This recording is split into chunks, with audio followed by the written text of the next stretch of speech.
न जाने मसाइल तो उलमा से पूछें, ये हुक्म मुबीन हमको रब से मिला है, हमको रब से मिला है।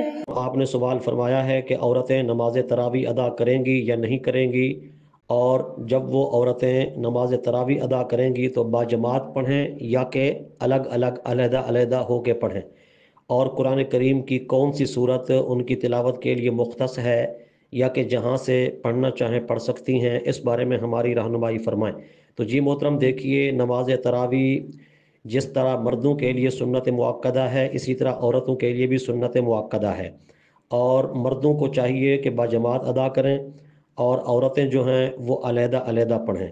औरतें अगर अपनी जमात कायम करें कि उनको पढ़ाने वाली भी, इमामत कराने वाली भी औरत ही हो, तब भी उनकी नमाज बाजमात जो है वो मकरूह तहरीमी है, और जो नमाज कराहत तहरीमी के साथ अदा की जाए वो वाजिबुल इयादा होती है। जैसा कि इमाम इब्न आबिदीन शामी रहमतुल्लाह ताला अलैह ने फतावा शामिया के अंदर भी लिखा है कि कराहत तहरीमी के साथ अदा की गई नमाज वाजिबुल इयादा है।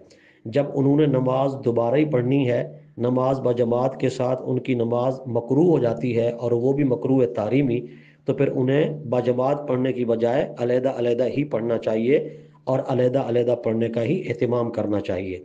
रही तिलावत किरात, वो कौन सी कुरान पाक के हिस्से की करें, तो वो औरतों के लिए कोई मुख्तस नहीं है, जहाँ से चाहें पढ़ सकती हैं।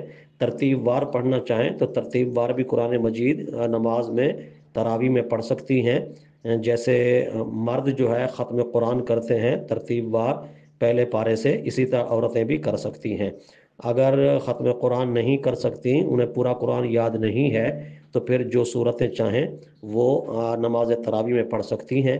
लिहाजा बेहतर यही है, बजमात कायम करने की बजाय वो अलहदा अलहदा पढ़ें।